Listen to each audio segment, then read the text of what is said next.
Boa noite, quem fala é Rogério Guimarães. Estamos aqui com o Dr. Gilberto hoje, dia 19 de dezembro de 2024, para a nossa última live do ano, uma live com conteúdo, homeopático natalino. Gilberto, nós vamos falar um pouquinho aqui do que foi feito durante o ano e dessa festividade tão marcante na nossa cultura, que é o Natal. Meus amigos, é um prazer estar com vocês aqui mais uma vez para a gente trocar as nossas ideias, experiências, trocar esperanças. E eu acho que podíamos começar com esse. Meus amigos, em nome da equipe Homeoarte, eu quero agradecer a vocês pela companhia Ao longo dos últimos meses, desde que nós começamos essa atividade e, ao mesmo tempo, avisar a todos vocês que estaremos interrompendo as nossas atividades e estamos já ansiosos para recomeçar em fevereiro de 2025, contando com a sua participação ou com a sua assistência depois, quando o vídeo estiver disponibilizado no YouTube e ou no Instagram. Obrigado mais uma vez. Sigamos em paz e que tenhamos todos um Natal e uma passagem de ano com muita alegria e com muita paz no coração. nosso agradecimento por sermos homeopatas nunca é demais. Eu considero uma dádiva. Eu, pelo menos, tenho uma noção do dedo de Deus interferindo na minha vida para eu me tornar homeopata, porque seria muito bom para mim encontrar uma ciência, uma filosofia e uma prática médica que me atenderia muito mais do que qualquer outra especialidade. Então, eu tenho essa convicção de que ser homeopata é uma benção para mim. E eu tenho uma fantasia que é assim, eu imagino, como eu sou reencarnacionista, eu já me imagino me preparando para a volta aqui nessa dimensão. E aí o anjo, o mentor, vai me informar o seguinte: olha, eu tenho uma notícia para você, que você vai ter que escolher. Ou você vai ser médico ou vai ser homeopata, porque a homeopatia não é mais uma especialidade médica. Depois de muitos problemas, muitas confusões e atritos, a homeopatia foi retirada como especialidade e o médico está proibido de exercê-la. Você tem que fazer uma escolha. Você quer pensar? E eu digo assim para ele: de forma nenhuma. Minha escolha já está feita. Eu quero ser homeopata.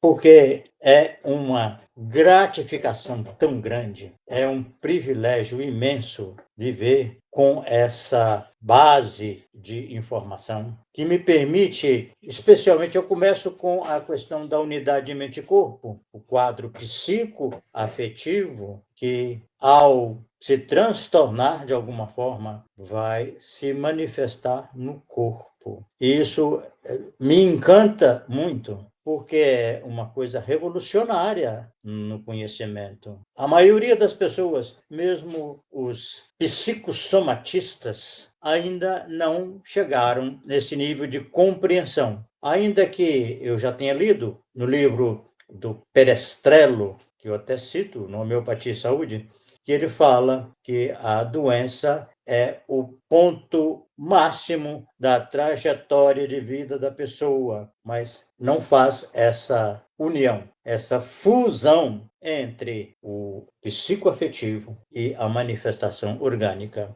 Ou ainda a manifestação psiquiátrica, porque ela também é derivada do psicoafetivo. Então é isso. A gratidão não é vazia, não é folclórica, né, de aparência. Não, ela tem razões muito consistentes para que eu chegue nesse ponto no final de um ano muito venturoso, que a Homeoarte me deu muitas alegrias, foi muito estimulante para o trabalho, para os estudos. Às vezes me estressou um pouco, porque preparar um estudo de matéria médica não é fácil e me demanda muitas horas, mas não deixa de ser um incentivo muito grande, um estímulo para focar e, nessa concentração, desenvolver uma compreensão a respeito dos dados da matéria médica.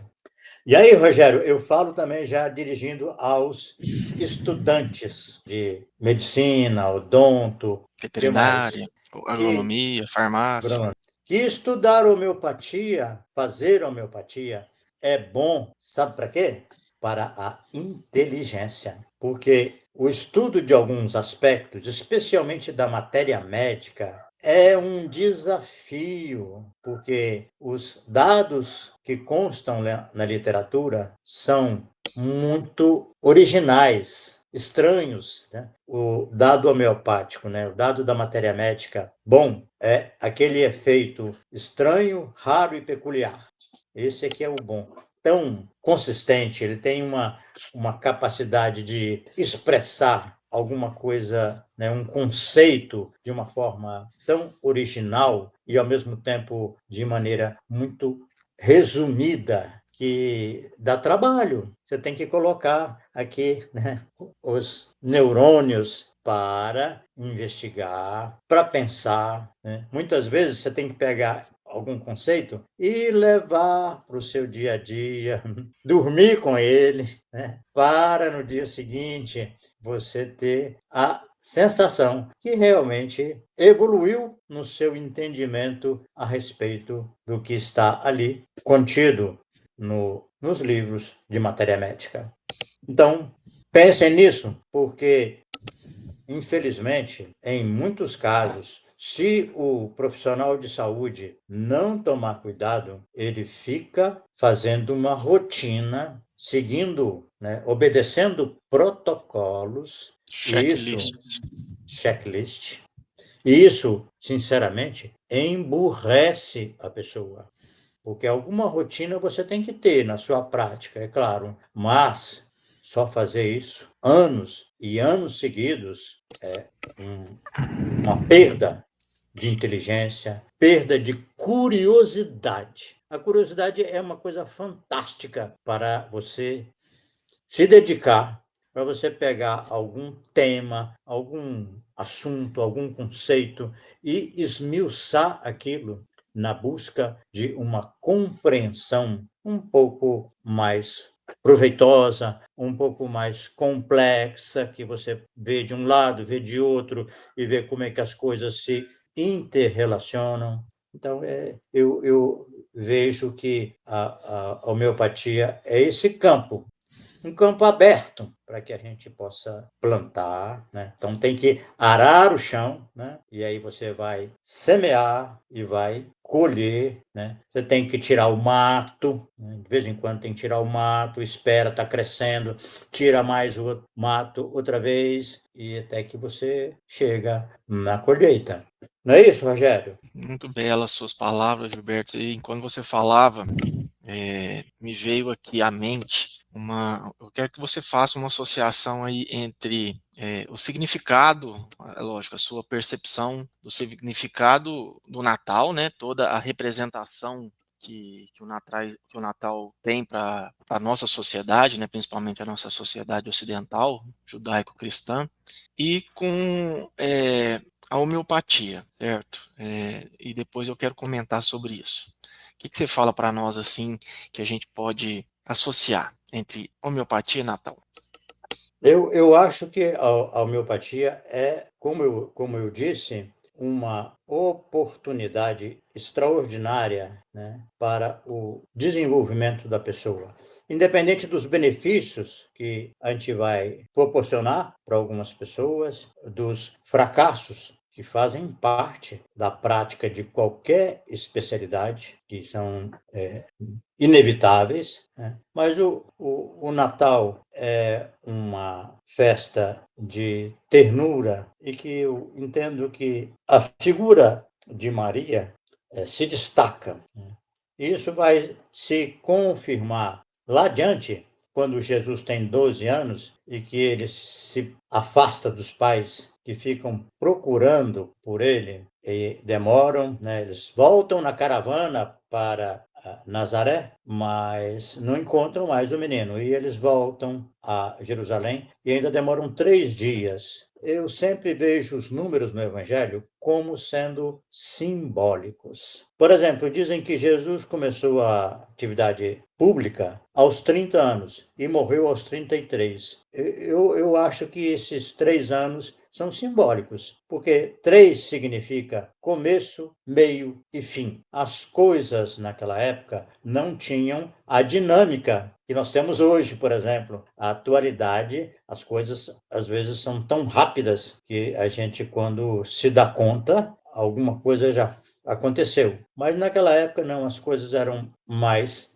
viviam numa certa cadência. Então eu entendo que os 3 dias que José e Maria procuraram pelo garoto são começo, meio e fim dessa procura. E quando eles encontram o garoto no templo, Maria dá um show de amor, uma demonstração magnífica de como se pode acolher um filho que está numa crise de adolescência prematura, com tanto carinho que ele se sentiu compelido a atender o chamado e voltar com eles, apesar de que ele também estava se adaptando muito bem lá no meio dos sacerdotes e doutores da lei. Maria é uma figura assim muito carismática. Eu entendo que ela conduziu a educação de Jesus Cristo com esse amor, com esse carinho, com essa generosidade capaz de sustentá-lo. A gente fala que ela deu suporte para o desenvolvimento saudável de Jesus Cristo. Tornou a vida dele mais promissora com esse apoio, com essa compreensão. E o Natal vai encontrar Maria numa fase muito difícil, né? E ela conseguiu, eu acho que até já comentamos isso aqui num outro momento, ela conseguiu manter acesa a chama da sua fé, deu à luz numa estrebaria, em meio a animais, porque não tinha vaga, né, nas hospedarias. Parece que ela lidou com isso, com esse amor que ia transparecer depois, quando Jesus tinha 12 anos. E eu acho que vivenciar o Natal é muito claro que esse menino, eles falam que a gente precisa fazer com que ele nasça no nosso coração, mas eu entendo que nós precisamos renovar para que ele nasça num clima íntimo nosso, mais arejado, sem as angústias, sem as preocupações, a gente coloque num outro ambiente interno que seja de acolhimento, de estudo da palavra. Onde é que Jesus fala para a gente colocar a palavra dele? Rogério? Não, eu penso que é no coração. É a primeira coisa que nos ocorre, né? Mas não é. Ele fala: ponde estas palavras em vossos ouvidos. Porque a gente tem uma tendência a colocar na língua para falar para os outros. Mas elas têm que ficar no ouvido para reverberar dentro de nós. Nós vivemos agora na era da comunicação. Isso tem um valor ainda maior, porque esse Natal que nós comemoramos, a nossa cultura vem já de algumas décadas comemorando de uma forma bonita, de uma forma muito válida, que é confraternizando as pessoas que têm algum vínculo de família ou de amizade, que se reúnem e fazem uma ceia e trocam lembranças entre si. Eu acho que é uma forma de dizer que a mensagem do Cristo tem importância e tem significado para as nossas vidas. Mas é difícil, porque a mensagem dele não é simples, não é para você curtir a vida, não é para você levar de qualquer jeito, para você ter objetivos exclusivamente materiais, ter realizações apenas mundanas, mas é para você colocar um pouco os olhos na parte espiritual também. E nesse sentido, a homeopatia se encaixa perfeitamente, porque ela é uma proposta, ela tem um conteúdo que é desafiador, porque reformula o entendimento de doença para doente e encontra uma resistência enorme por parte do que já está estabelecido da medicina e da ciência, porque, como sempre, as coisas são impostas até que elas alcançam a maioria e aí tentam evitar qualquer divergência, qualquer crítica, para que todos sigam aquela cartilha. A homeopatia tem muito mais a ver com a experiência de Jesus Cristo do que com o comando da ciência e das instituições que lidam com a saúde de uma forma geral. Essa reformulação é muito incômoda às pessoas. Aqui eu posso até fazer um parêntese. Quando eu estava atuando na Universidade Federal do Acre, uma vez a coordenadora do curso de medicina, eu cheguei lá na sala, ela era muito gentil, nós tínhamos contatos, assim, poucos, mas tivemos extra trabalho, e ela estava com um representante do MEC lá na sala dela. Ela falou para eu entrar e foi me apresentar para o representante do MEC, o Ministério da Educação e Cultura, e ela não sabia como é que me apresentava. Como é que ela ia falar que eu era professor da universidade e era homeopata? Eu sei que ela se embolou, engasgou com as palavras, e aí eu ajudei. Não, eu sou professor de pediatria aqui na universidade. Ai, que alívio! Ela não teve que assumir que o curso tinha um professor, mas eu acabei conseguindo levar um curso de homeopatia para lá, depois de algum tempo de muita luta, de rasteira dos políticos, mas graças a Deus foi e ficaram lá algumas sementes desse trabalho. Então é isso, ó. Se a gente tem uma gratificação por trabalhar na homeopatia, principal, eu acho que são os resultados clínicos. Todo homeopata tem histórias interessantíssimas a respeito da evolução de alguns pacientes, pelo menos. Eu vou contar outra história. Eu fui para Brasília com um pouco mais de ano e meio, talvez, de atuação aqui em BH, e estava num esforço de estudar muito homeopatia, me reunia com alguns colegas toda semana para a gente discutir matéria médica, principalmente, apresentar caso clínico. E eu atendia poucos horários, poucos pacientes, porque eu queria me desenvolver um pouco mais. Mas aí eu fui para Brasília, lá tinha que montar um consultório, montamos com esses colegas que foram de Belo Horizonte também para lá, especialmente o César e a Gilda, e montamos uma clínica, e logo depois eu fui atender uma garota de 8 anos, mais ou menos, e a mãe era enfermeira, trabalhava no hospital público lá há muitos anos, e essa garota tinha asma, com crises intensas, frequentes, e havia já um desgaste da família muito grande. E eu colhi a história, fiz a repertorização e prescrevi um remédio homeopático, e ela tomou e voltou com essa garota um mês e meio depois. E ela chegou no consultório e ela era obesa, e ela veio em minha direção e me deu um abraço e disse assim: Doutor Gilberto, nós vencemos. E aí depois ela foi me contar a luta que foi para diminuir os medicamentos químicos, suportar a febre, deixar a crise, né, sob controle, assim, né? Mas com muito sofrimento, porque o costume era suprimir com medicamento, antibiótico, corticoide, antitérmico e etc. O organismo da menina estava viciado nessa medicação. Então, quando passou esse período e a garota melhorou o estado geral, melhorou a saúde, melhorou o apetite, melhorou o sono e não teve crise no intervalo que costumava ter, a família toda estava muito feliz e a mãe estava radiante. E isso eu tinha pouca experiência ainda, mas foram casos que realmente ficam na memória e que dificilmente um profissional de outra especialidade vivencia esse tipo de situação,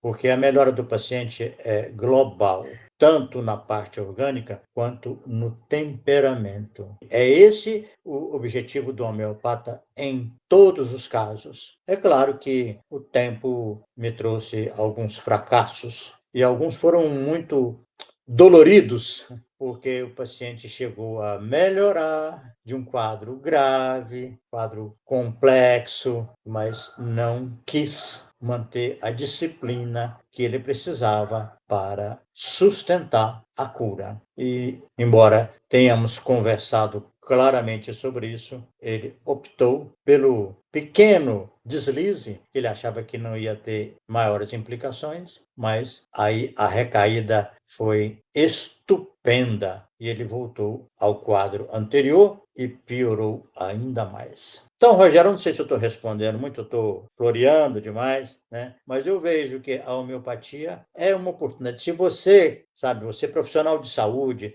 estudante de saúde, tem alguma afinidade com o trabalho, né, com o pensamento cristão, o pensamento do Evangelho, você dificilmente vai ter uma oportunidade tão boa quanto ser homeopata. Você vai enfrentar o mundo, vai ver pessoas com muita dificuldade de aceitar, porque é um absurdo. Pessoas que nunca leram nada de homeopatia, que nunca viram nada e se arvoram numa crítica e numa condenação que você pensa que realmente quem é homeopata ou é desonesto, ou charlatão, ou não tem juízo, né? Tem bicho de goiaba na cabeça, mas nós estamos muito tranquilos, né? Consciência muito tranquila de que a homeopatia precisa progredir. Tem coisas importantes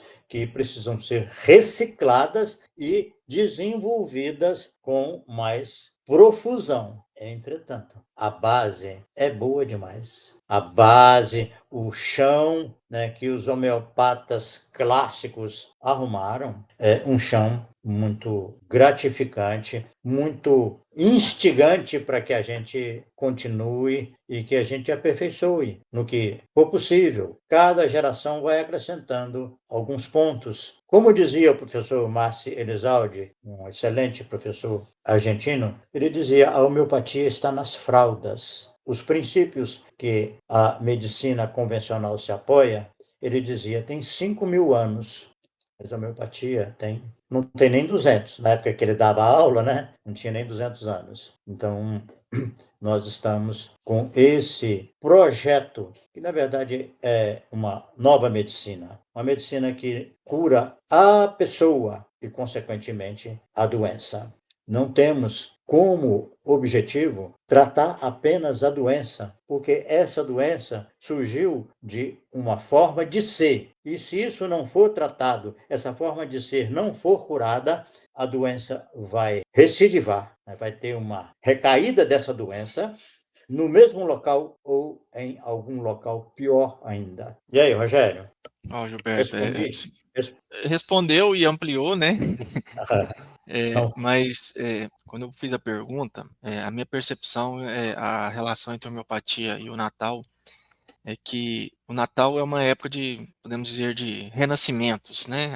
É uma época propícia para a gente avaliar muito da nossa conduta e procurar transformar ela de uma maneira melhorada. E a homeopatia é algo nesse sentido, né? Cada vez que o paciente procura o médico, se ele tiver, eu falo que ele não precisa nem ter muito compromisso com o tratamento, porque a homeopatia vai funcionar a gente crendo ou não, né?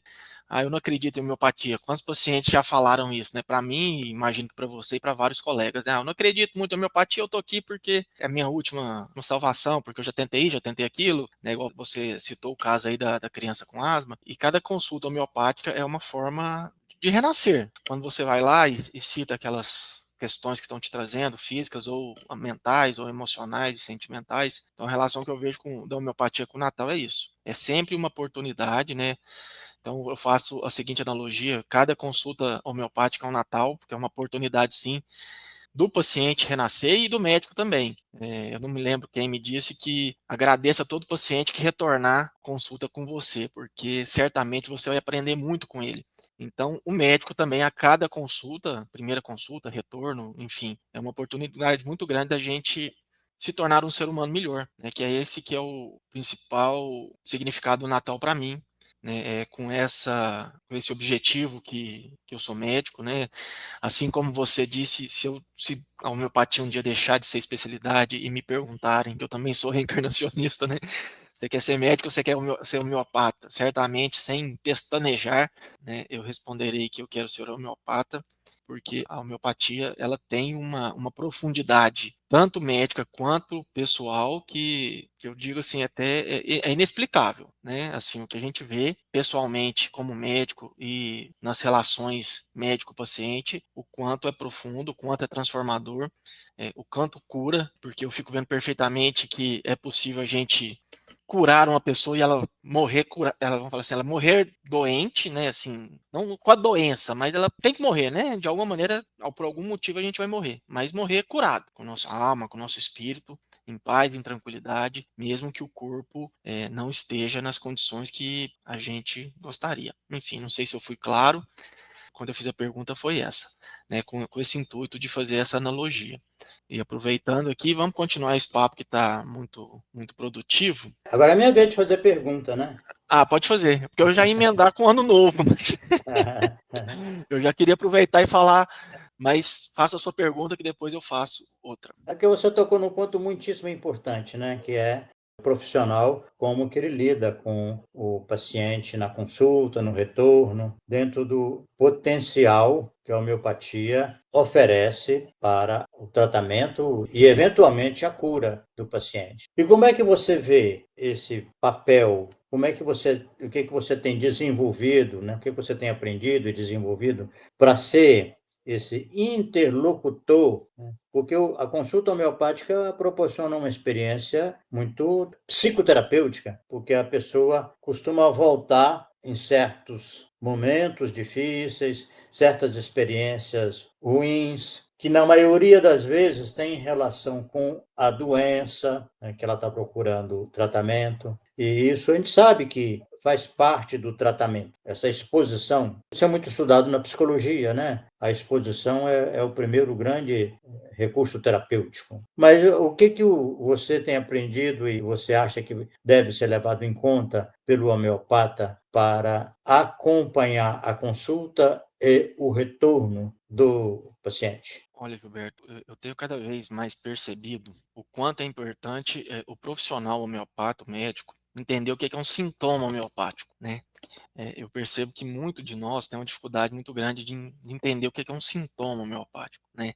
O que é, na realidade, e às vezes até transformar, né, a fala do paciente num sintoma. Eu vou contar um caso que aconteceu essa semana que foi muito interessante, de um paciente, um homem, com seus 60 e poucos anos de idade, que uma história de câncer de próstata e que há pouco tempo veio evoluindo com... O câncer dele estava controlado, mas ele começou a evoluir com um quadro reumatológico importante, muita dor nas articulações, e ele contando lá a doença dele, e a gente conversando lá, e de repente eu percebi que ele estava dando uma importância muito grande para algo muito pequeno, que era uma mancha que ele tinha no dedo, né? De repente ele se lembrou de uma manchinha no dedo, estava lá contando das dores reumatológicas, ele também teve um quadro de amnésia importante, de se perder dentro da cidade, e aí ele relatando lá aquela manchinha, que era um melasminha na mão, você via que não era nada de importante, ele dando a importância maior, né, para as dores, para vertigem, enfim, ainda não tinha um diagnóstico correto do que tinha acontecido com ele. Então, é nesse sentido, né? O que eu tenho aprendido como médico é você não deixar. O paciente, ele vai te dar o diagnóstico, né? Mas a gente tem que estar muito atento ao que é um sintoma homeopático, né? Então, é aquela dor de cabeça na nuca, impressão, que às vezes a gente se preocupa com a dor de cabeça, mas não preocupa com o local. com a intensidade. Você falou, né, do que é raro, estranho e peculiar, porque a medicina tradicional, ela meio que deixa de lado o que é raro, estranho e peculiar, né? E nós, homeopatas, temos que estar muito atento ao que é raro, estranho e peculiar, porque esse é o sintoma homeopático. Isso é o que eu tenho aprendido na minha prática clínica cada vez mais. Entender o que é um sintoma homeopático, e para a gente não comer bola, a gente precisa estar muito atento na consulta, né? Que a consulta homeopática, na grande maioria das vezes, é uma consulta extensa, né? Então, você passa ali fácil 40, 50 minutos, 1 hora com o paciente, e às vezes o paciente vai te contar o sintoma mais importante numa frase com 3 palavras, né? E se você não estiver muito atento, você vai perder aquele sintoma, e talvez esse sintoma seja o sintoma guia de todo o tratamento daquele paciente. Um outro ponto que eu vejo que é muito importante é, vamos falar assim, né, a contratransferência, o feedback que o homeopata precisa dar para o paciente, que às vezes, e muitas das vezes, vai lá e descarrega toda aquela emoção, aquele sintoma reprimido, né? Quantos pacientes também não falam, nunca contei isso para ninguém, né? Ninguém sabe disso. E muitos chegam assim a chorar muito, né? Um sofrimento muito profundo. Então, talvez a gente não esteja se preparando o suficiente para acolher aquele paciente de uma maneira sábia com as palavras. Então, o médico homeopata também tem que estar muito preparado, né, para lidar com esses sofrimentos intensos, né? Eu estou falando de sofrimentos intensos, né? Assim, é uma mãe que perde um filho, é uma mulher que foi abusada e nunca contou para ninguém, são sofrimentos intensos. Então, a gente tem que estar muito preparado para dar um acolhimento, para dar um suporte, e uma fala assertiva para aquele momento, né? Porque senão também, né, se perde ali muito facilmente a relação médico-paciente, né? Se a gente também não ficar atento a isso, né? Ficar às vezes só procurando o que é raro, estranho e peculiar, e não observar esse lado extremamente humano de relacionamentos que a homeopatia tem. Então eu vejo os 2 principais focos que eu tenho hoje em dia, certo? Observar o que é raro, estranho e peculiar na fala do paciente, e ao mesmo tempo trazer esse acolhimento, esse suporte para o paciente, porque eu ainda sou um adolescente na arte da homeopatia, né? Mas apesar do pouco tempo, é nítido para mim o quanto o sofrimento humano tem aumentado nos últimos anos, principalmente o sofrimento mental, né? O sofrimento é o que você chama aí, né? O psicoafetivo. E muitas pessoas estão, na maior parte das vezes, precisando de um abraço. Então eu tenho aumentado o quanto eu tenho abraçado mais os meus pacientes, né? Porque, sinceramente, muitas das vezes é aquilo que a pessoa está mais precisando ali, né? É isso que eu tenho para falar.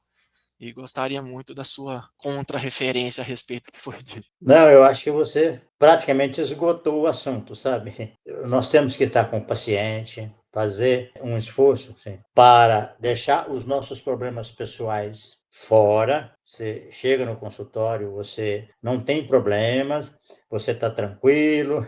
E quando você sai, também. Eu, às vezes, terminava um expediente de consultório e pensava assim, gente, como você disse, Rogério, atendi 5 pacientes com uma carga emocional imensa, que eles despejaram aqui, choraram, todo mundo chorou hoje, e como é que eu vou sair agora? Então, eu fazia o seguinte, eu fechava a porta, fazia a minha oração, está entregue aqui, Deus, eu não posso levar comigo, vai ficar aqui. E saía, voltava para casa, ou ia para alguma outra atividade, mas é de um valor humano, é um crescimento humano enorme, essa vivência homeopática. Muito diferente de você olhar apenas o lado clínico. A gente olha também, quer dizer que você vai desprezar. Não, você tem que olhar, você é responsável por providenciar os recursos que precisar para um diagnóstico ou pedir a avaliação paralela de um outro especialista, mas não ser uma coisa que você encaminhou o paciente. Não, é preciso ficar claro que você pede uma interconsulta, mas você deixa isso nítido para o paciente. Eu quero te ver daqui a 1 mês.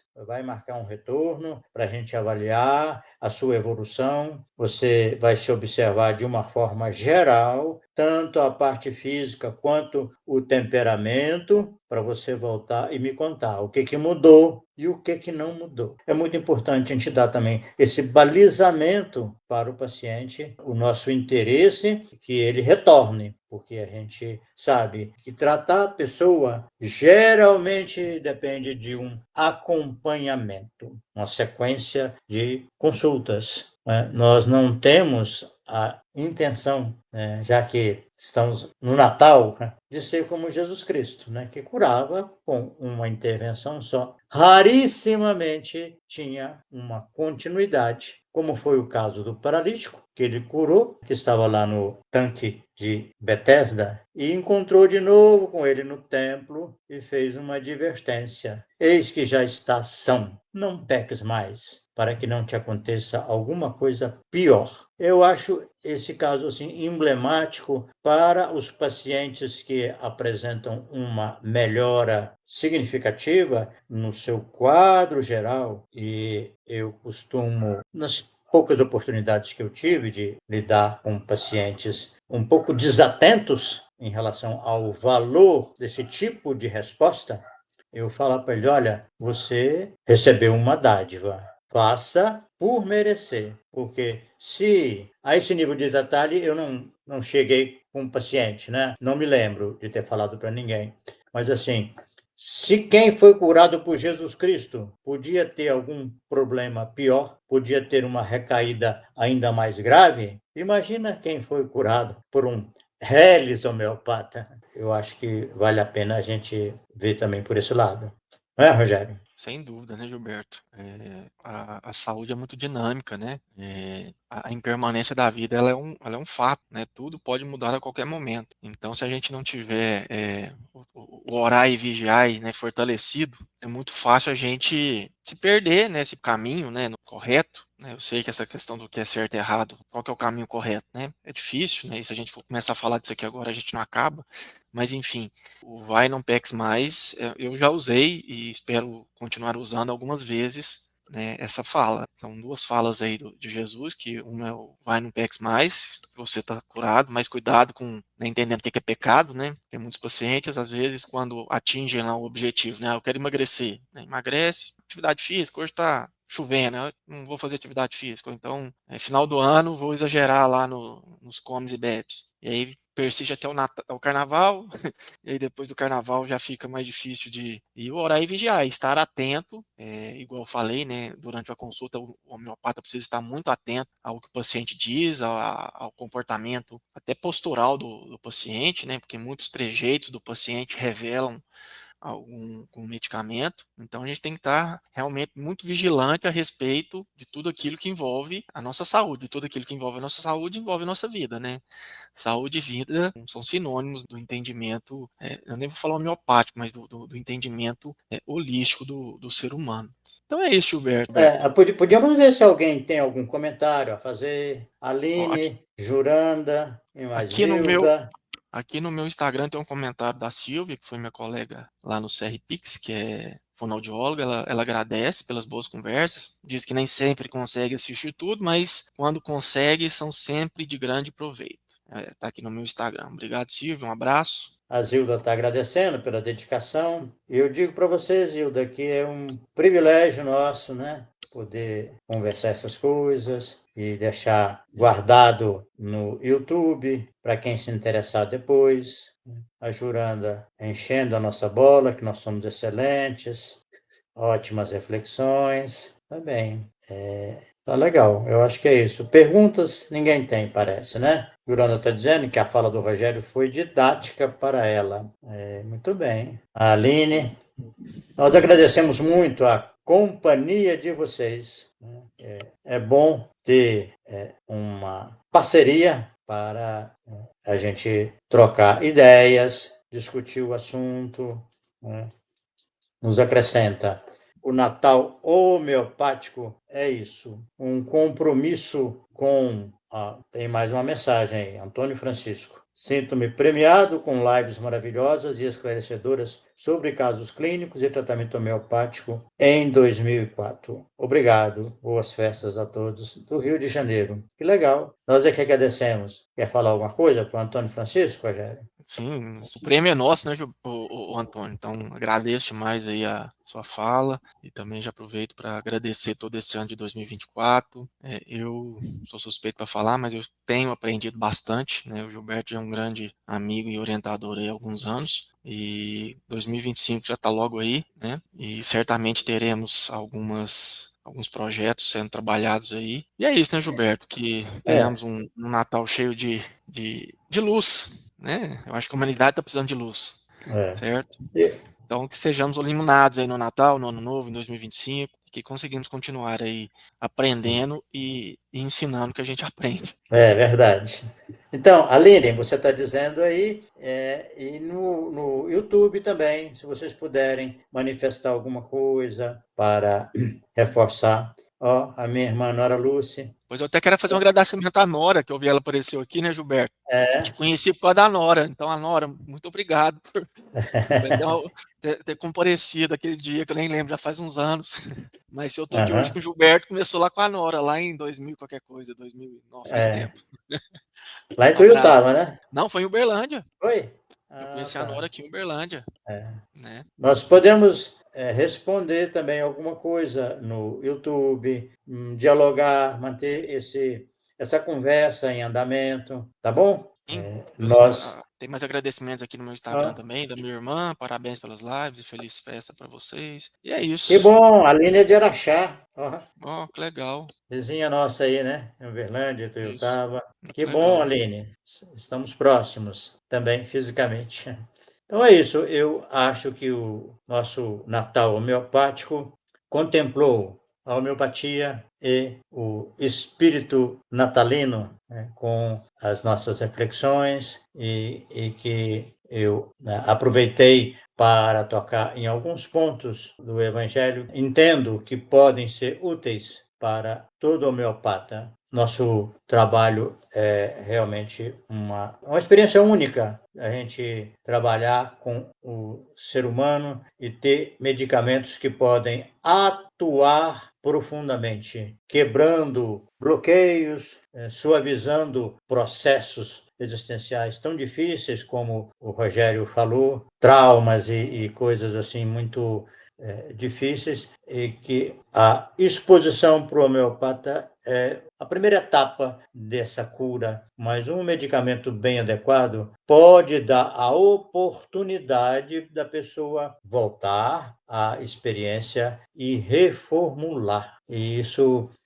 às vezes, o paciente não dá conta, mas é visível para o homeopata que o medicamento cumpriu a sua finalidade. E, nesse momento, a gente reforça o apoio para o paciente para que ele valorize essa chance que ele tem de resolver, de ressignificar alguma coisa que ficou mal construída, mal definida por ele mesmo.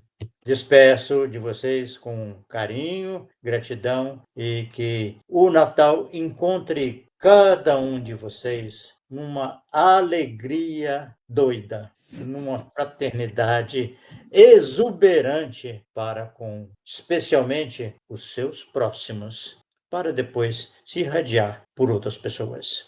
Isso aí, Gilberto. Um abraço, gente. Boa noite. Ó, Beijo. ó o Pedro aparecendo aí, Pedro. Um Ô, abração, Pedro. saudações. Abração, Pedrose. Até mais, gente. Um abraço. Fiquemos em É. paz.